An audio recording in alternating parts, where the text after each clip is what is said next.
Es de madrugada en el desierto de Irán. Un hombre se sienta en un cubo de cuero atado por una cuerda a un torno de madera. Lleva una lámpara de aceite encendida en una mano y un pico de mango corto en la otra.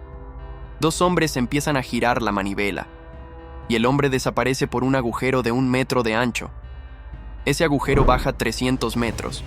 Lo que ese hombre está construyendo no es un pozo, aunque lo parezca desde arriba. Es un túnel de 33 kilómetros que lleva agua a una ciudad sin usar una sola bomba, sin un motor y sin una pieza que gire. La intuición común dice que una obra hidráulica de hace 2700 años tiene que ser tosca. Una zanja, un acueducto, algo grande y evidente. Y es al revés. Esta obra es invisible desde la superficie, exige una precisión que hoy pedimos a un nivel láser y funciona sin mantenimiento energético desde el Imperio Persa. Se llama Kanat. Los hombres que lo excavan lo llaman de otra manera. Lo llaman el asesino. En los próximos 26 minutos vas a entender 3 cosas. Cómo se sostiene una pendiente de 1 metro por cada 1000 metros durante 33 kilómetros bajo tierra, en oscuridad total, sin un solo instrumento de precisión. ¿Por qué los propios excavadores le pusieron a su obra el nombre de un homicida? ¿Y por qué esa misma técnica persa está debajo del valle de Tehuacán, en el estado de Puebla, con otro nombre? Y guarda un número antes de seguir. 41.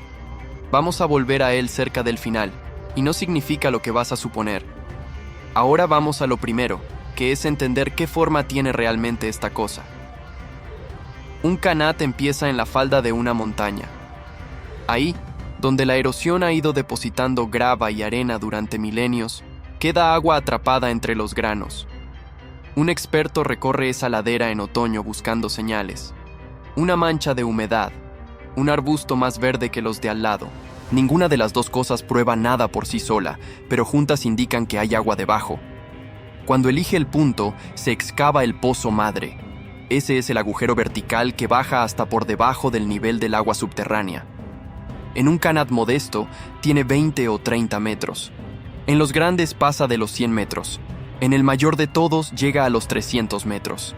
300 metros es más que la altura de la Torre Reforma, el edificio más alto de Ciudad de México, que mide 246 metros. Y después empieza el trabajo de verdad. Desde el pueblo, que está a kilómetros de distancia y bastante más abajo, se excava un túnel horizontal en dirección a la montaña. Ese túnel mide 1,5 metros de alto por 75 centímetros de ancho. 75 centímetros es el ancho exacto de un hombre agachado. Ni 1 centímetro más, porque cada centímetro de más es tierra que hay que sacar a mano. Ahora subamos otra vez a la superficie, porque desde arriba esto se ve de una forma que nadie espera. A lo largo de todo el recorrido del túnel, cada 20 o 30 metros, se abre un pozo vertical hasta el exterior. Esos pozos hacen 3 trabajos. Sacan la tierra excavada, meten aire y orientan al hombre que está abajo, que no tiene ninguna otra referencia en la oscuridad. El resultado, visto desde el aire, es una fila de cráteres perfectamente alineados que cruza el desierto en línea recta durante decenas de kilómetros. Cada cráter tiene un anillo de tierra alrededor, la que se sacó de ese pozo. Hay quien los ha confundido con obras militares. Hay quien los ha confundido con impactos de meteorito. Son bocas de pozo. Y por cada una de ellas bajó un hombre. Cuando el túnel llega por fin al pozo madre, el agua entra por filtración a través de las paredes, se acumula en el fondo y baja sola hacia el pueblo. Por gravedad, y nada más. Y aquí conviene deshacer un malentendido, porque lo difícil de esta obra no es la fuerza. La pendiente de ese túnel tiene que ser casi perfecta. Si baja demasiado, el agua coge velocidad, muerde el suelo, excava el fondo y el techo termina viniéndose abajo. Si baja demasiado poco, el agua se queda parada y se pudre. El margen entre las dos cosas es aproximadamente 1 metro de caída por cada 1000 metros de recorrido. Detente un segundo en esto. 1 metro por kilómetro es la precisión que hoy consigue un topógrafo con un nivel láser y media mañana de trabajo. Ellos tenían que mantenerla durante 33 kilómetros, bajo tierra, sin ver de dónde venían ni a dónde iban. Un trabajo publicado en el Journal of Applied Geophysics analizó exactamente esta cuestión y la tituló como la paradoja del diseño del kanat. mediciones exactas con instrumentos primitivos. La conclusión es menos mágica y más inteligente de lo que parece. Los excavadores no intentaban sostener una sola línea larga. Usaban cada pozo vertical como un punto de referencia nuevo, con una plomada colgando desde la superficie, y corregían el error tramo a tramo. No eran precisos una vez, eran precisos cada 20 metros, durante años seguidos. Ahora hablemos de quiénes eran, porque esto tampoco es lo que se suele contar. Los Mucani no eran esclavos ni campesinos obligados. Eran un gremio hereditario, la mayoría procedentes de la región de Yazd, muy bien pagados y con un prestigio social alto. Se les contrataba como se contrata hoy a un especialista que viene de fuera porque nadie del lugar sabe hacer lo que él hace. Trabajaban en parejas, uno con el pico contra la pared, el otro llenando cubos de cuero con la tierra suelta. Arriba, 2 hombres más giraban un torno de madera llamado charca para subir esos cubos, uno por uno. El ritmo es el dato que mejor explica la escala de esto. En terreno normal, avanzar 1 kilómetro de túnel llevaba aproximadamente 1 año de trabajo. Un kanat corto podía consumir más de 10 años. El gran kanat de Gonabad movió alrededor de 73 millones de metros cúbicos de tierra. Eso es aproximadamente el volumen de 30.000 albercas olímpicas, sacado en cubos de cuero, tirando de una manivela de madera. Ahora vamos al otro extremo del túnel, que es la parte que sí se puede ver sin bajar a ningún sitio. El punto donde el agua sale a la superficie tiene nombre propio en persa. Se le llama la boca del Kariz, y no se parece en nada a un manantial natural. Es una hendidura en el terreno que se va abriendo poco a poco, una rampa de piedra que baja hasta que el suelo se convierte en agua corriente. El túnel no termina, simplemente emerge, y ahí, sin bomba y sin depósito, aparecen 150 litros por segundo, saliendo del suelo en mitad de un desierto donde llueve alrededor de 240 milímetros al año. Eso es alrededor de 1/3 de lo que llueve en Ciudad de México. Alrededor de esa boca se construye todo lo demás. Primero el canal a cielo abierto, después el depósito, después los campos y al final el pueblo. En los mapas antiguos de Irán, el orden es siempre el mismo, y es al revés de como uno lo imagina. La gente no excava un kanat donde hay un pueblo. El pueblo aparece donde alguien terminó un kanat. Si esta parte ya te está pareciendo más extrema de lo que esperabas, deja un me gusta antes de seguir. Es literalmente lo único que hace que YouTube le enseñe este video a alguien más, y en Umbral vivimos de eso. Seguimos, porque todavía no hemos hablado del nombre. Hay 3 formas documentadas de morir dentro de un kanat, y las 3 las describieron los propios excavadores. La primera es el derrumbe. Si el terreno es roca dura o arcilla compactada, el túnel aguanta solo, pero en arena o en grava suelta, el techo se cae encima del que está trabajando. Contra eso, los Mucani fabricaban aros ovalados de arcilla cocida y los iban colocando a medida que avanzaban, encajados uno tras otro como las vértebras de un animal. Cada uno de esos aros tenía que entrar por el pozo vertical, bajar hasta el fondo y ser colocado por un hombre a oscuras que no podía ponerse de pie. La segunda es el aire. En un túnel de 75 centímetros con un respiradero cada 20 o 30 metros, el oxígeno se agota y los gases se acumulan. No había detectores. Había una lámpara de aceite metida en un hueco excavado en la pared y el Mucani la vigilaba mientras trabajaba. Si la llama bajaba o cambiaba de color, salía. Ese era el sistema de seguridad completo. Y la tercera forma de morir es la peor, porque ocurre exactamente en el momento del éxito. Cuando el túnel se acerca al pozo madre, del otro lado hay una columna de agua acumulada bajo presión. Si ese último tramo de tierra cede de golpe, el agua entra en el túnel como un pistón y arrastra a los hombres kilómetros hacia abajo por un conducto de 75 centímetros del que no hay forma de salir. Por eso el último metro se perfora despacio, drenando poco a poco. El instante en que la obra por fin funciona es el instante en que más gente ha muerto. Detente un segundo en la postura de este trabajo, porque explica el resto. 75 centímetros de ancho significa que no puedes girarte. 1,5 metros de alto significa que no puedes ponerte de pie. Trabajas de rodillas, de cara a la pared, con la única salida a 20 metros por detrás de ti en línea recta. El aire huele a tierra húmeda y a aceite quemado. El único sonido es el pico contra la arcilla y el chirrido del torno cada vez que sube un cubo.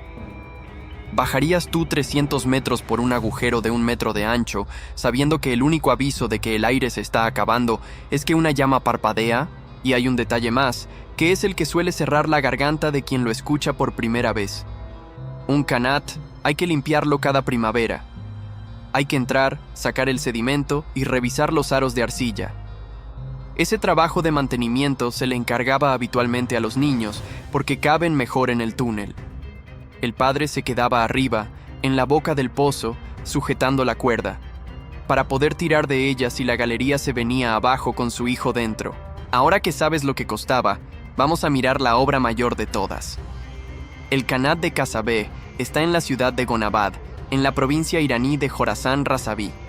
Tiene 33 kilómetros de recorrido y 427 pozos verticales. Su pozo madre baja más de 300 metros. Las piezas de cerámica encontradas alrededor de esos pozos lo sitúan entre 2500 y 2700 años de antigüedad. Es decir, en época aqueménida, el imperio de Ciro y de Darío, y sigue dando agua. El caudal ronda los 150 litros por segundo, todo el año. Léelo otra vez. Una obra hidráulica excavada a mano en el siglo VI antes de nuestra era sigue abasteciendo hoy a una ciudad iraní, no como monumento ni como atracción turística, como infraestructura en servicio. En 2016, la UNESCO inscribió un conjunto de 11 qanats iraníes en la lista del Patrimonio Mundial, y el de Gonabad encabeza esa lista. No está solo en esa categoría. El qanat de Sarch, en Yazd, supera los 70 kilómetros de longitud y también sigue operativo. 70 kilómetros es más que el túnel de base de San Gotardo, el túnel ferroviario más largo del mundo, que mide 57 kilómetros. Solo que este se excavó a mano, en un conducto del ancho de tus hombros. Y cuéntame algo en los comentarios, ahora que estamos a la mitad. ¿Has bajado alguna vez a algo excavado a mano, una mina, un pozo viejo, un túnel de riego, un sótano antiguo? Cuéntame dónde fue y qué se siente cuando cambia el aire. Seguimos, porque estos túneles hacían algo más que llevar agua. Y aquí hay algo que casi nadie sabe, porque el qanat casi siempre se cuenta como una obra de riego y se deja ahí. En Yazd, en el centro de Irán, las casas antiguas tienen unas torres cuadradas que sobresalen del tejado y parecen chimeneas. Se llaman Badgir, que en persa significa atrapaviento. Tienen aberturas en las 4 caras, de modo que capturan la brisa venga de donde venga. Y esa brisa no va a las habitaciones, va hacia abajo, al sótano de la casa, porque en el sótano de algunas de esas casas pasa el qanat. El aire caliente del desierto baja por la torre, roza la superficie del agua corriente del túnel, pierde calor por evaporación y entra frío en las habitaciones. El aire ya calentado sube y sale por la parte alta de la torre. El ciclo se sostiene solo mientras haya viento y agua. Es aire acondicionado sin electricidad, sin gas refrigerante y sin una pieza que gire. En Yazd, donde el verano pasa holgadamente de los 40 grados, quedan alrededor de 700 de estas torres en pie. Y con el mismo principio, hicieron algo bastante más difícil de creer. Fabricaron hielo en el desierto. Se llama Yakchal, que significa pozo de hielo, y los primeros son de alrededor del año 400 antes de nuestra era. Por fuera es una cúpula de barro que puede alcanzar los 20 metros de alto y parece una colmena gigante. Por dentro, la mayor parte de la estructura está enterrada. Pero el truco no está en la cúpula, está afuera. En el lado norte, siempre a la sombra, se excavaban piscinas muy poco profundas y se llenaban con agua traída por el qanat. En una noche despejada de desierto, el agua de esas piscinas irradia calor hacia el cielo abierto y se enfría por debajo de la temperatura del aire. Antes del amanecer se había formado una lámina de hielo. Los trabajadores la recogían de madrugada, antes de que saliera el sol, y la metían por un túnel hasta el pozo enterrado. Capa sobre capa, noche tras noche, durante todo el invierno. El arqueólogo Mehdi Sangari, que ha estudiado los Yakchal que siguen en pie en la región de Yazd, midió temperaturas interiores de entre 5 y 10 grados en pleno verano, con el exterior por encima de los 40 grados. Eso es la temperatura de un refrigerador doméstico, sostenida sin consumir absolutamente nada. Ahora vamos a seguir esta técnica fuera de Irán, porque viajó mucho más lejos de lo que suele contarse. Hacia el oeste llegó al norte de África y a España. Hacia el este siguió las rutas de la seda hasta el desierto de Taklamakan, en lo que hoy es el noroeste de China. Y en China construyeron algo que merece detenerse. En la depresión de Turfán, en la región de Xinjiang, el mismo sistema se llama Kares, que en lengua uigur significa simplemente pozo. Turfán es uno de los lugares más secos y más calurosos de China, y buena parte de la depresión está por debajo del nivel del mar. El agua viene del deshielo de las montañas Tian Shan y se filtra bajo la grava antes de llegar a la superficie. Los números de lo que excavaron ahí cuesta sostenerlos en la cabeza. Un trabajo publicado por el Middle East Institute recoge que en 2003 había en Xinjiang más de 1.784 kares, con un total de 5.272 kilómetros de galerías subterráneas. 5.200 kilómetros es más de 20 veces la red completa del metro de Ciudad de México. Todo excavado a mano, en túneles de entre 50 y 80 centímetros de ancho. En China lo llaman la Gran Muralla Subterránea. A diferencia de la otra, esta no se ve desde ninguna parte. Del total contabilizado en 2003, solo 614 seguían llevando agua. El mismo estudio registra que los kares desaparecían a un ritmo de 20 a 30 por año, y cita mediciones según las cuales, en algunas zonas de la cuenca, el nivel del agua subterránea había bajado 25 metros en 10 años. Recuerda ese dato, porque va a volver. Y ahora vamos a cruzar el Atlántico, que es donde esta historia deja de ser exótica. Antes, una escala en España. En Madrid, esta misma técnica recibió un nombre que suena a otra cosa completamente distinta. Se llamaban viajes de agua, y la palabra viaje ahí no tiene nada que ver con desplazarse. Es una deformación del latín via aquae, camino del agua. Bajo el centro de Madrid hay kilómetros de estas galerías, y abastecieron a la ciudad durante siglos.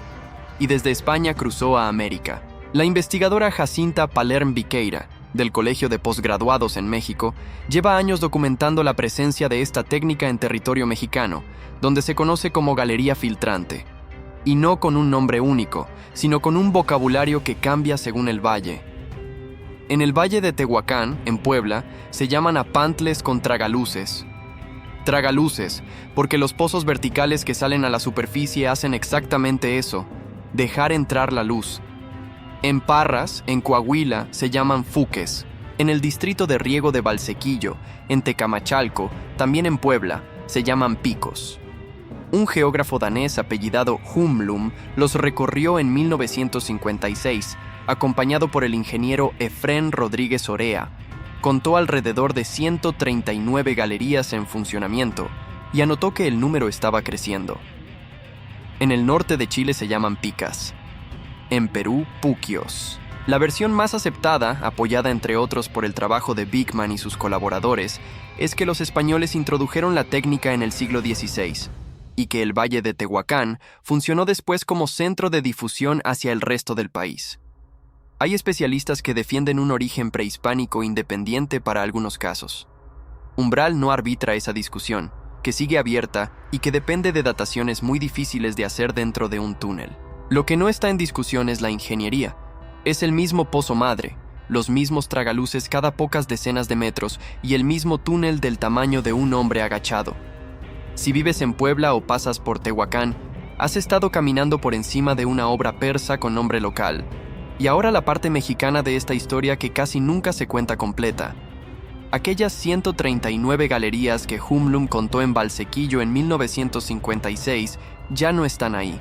El ingeniero Waldo Ramírez Cervantes, entrevistado por el equipo de Palerm Viqueira, describió la zona como un verdadero vergel y señaló que las galerías empezaron a secarse a finales de la década de 1960 y principios de la de 1970. No las clausuró nadie. No hubo una ley, ni un accidente, ni una decisión que puedas señalar con el dedo. Se secaron. Y se secaron en la misma década en que empezaron a secarse las de Irán y las de Turfán, por el mismo motivo y con el mismo aparato. La misma obra, la misma geometría y el mismo final, ejecutándose en 3 continentes a la vez sin que nadie lo coordinara. Ahora vamos a la pregunta que lleva todo el video esperando. Si esto funciona durante 2700 años sin energía, sin piezas que se rompan y con reparaciones de barro cocido, ¿por qué lo abandonamos? La respuesta está en una propiedad del Qanat que parece un defecto, y es su mejor característica. Un Qanat no puede extraer más agua de la que el terreno le entrega. No tiene forma de succionar. Solo recoge lo que se filtra por sus paredes. Si el nivel del agua subterránea baja, el caudal del Qanat baja con él. Y si baja lo suficiente, el Qanat se seca y avisa. Es un sistema que físicamente no alcanza a vaciar el acuífero. A mediados del siglo XX apareció una máquina que sí alcanza. El pozo profundo con bomba motorizada. Un pozo perforado con máquina llega a 250 metros en semanas en lugar de en años. No necesita un gremio hereditario ni mantenimiento anual. Y sobre todo, no se autolimita. Bombea lo que le pidas mientras quede agua abajo. En Irán, entre 2002 y 2015, el total de puntos de extracción de agua subterránea creció alrededor de un 85%. Y hay una segunda muerte, más silenciosa que la del agua, la del oficio.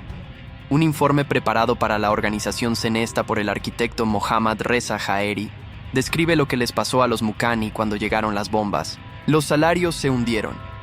La cobertura de seguro para un trabajo que mata era mala o inexistente.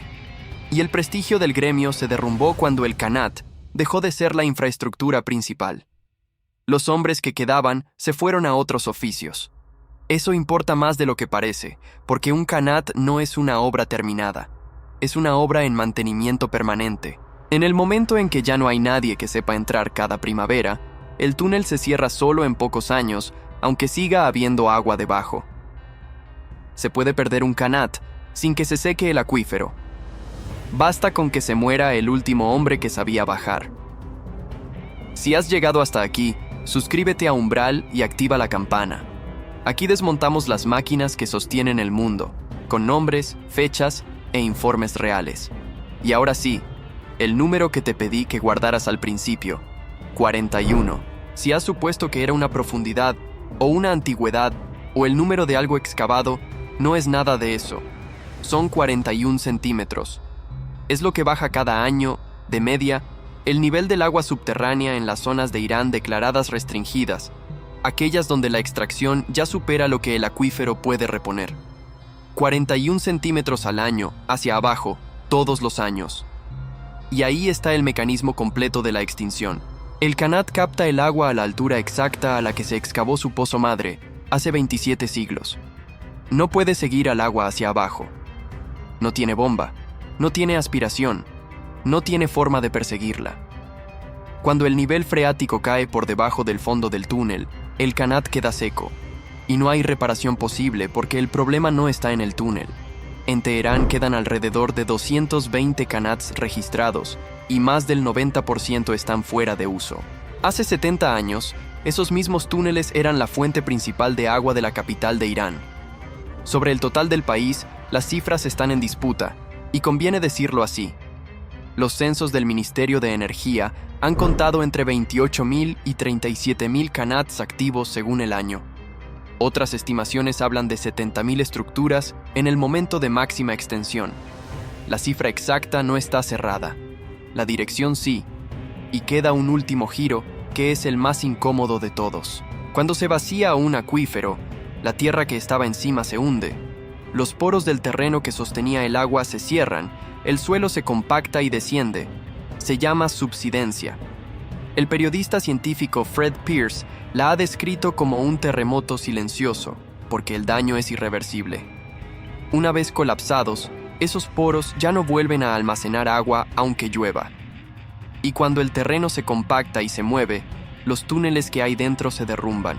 La máquina que no podía vaciar el acuífero está siendo enterrada por el hundimiento que provoca vaciarlo. Hemos visto una fila de cráteres cruzando un desierto en línea recta. Un hombre de rodillas en un túnel de 75 centímetros, con una lámpara metida en un hueco de la pared. Aros de arcilla cocida bajando de uno en uno por un pozo de 300 metros. Un niño saliendo de un tragaluz al amanecer de primavera, con barro hasta los codos, mientras su padre sujeta la cuerda. y unos trabajadores recogiendo una lámina de hielo de una piscina en el desierto antes de que salga el sol para meterla en una cúpula de barro. Ahora mismo, mientras ves este video, hay agua bajando por el Qanat de Gonabad, 150 litros cada segundo, empujados por nada más que la diferencia de altura. Y en algún punto del desierto de Irán es de madrugada otra vez. Un hombre se sienta en un cubo de cuero, atado por una cuerda a un torno de madera. Lleva una lámpara de aceite encendida en una mano y un pico de mango corto en la otra. Dos hombres empiezan a girar la manivela, y el hombre desaparece por un agujero de 1 metro de ancho. Si has llegado hasta el final, dale a me gusta, compártelo con alguien que trabaje con agua o con tierra y suscríbete a Umbral. En el próximo video seguimos bajo tierra, pero en una ciudad moderna, para entender cómo se excava un túnel por debajo de edificios habitados sin que la superficie se hunda. En Umbral seguimos abriendo la tierra.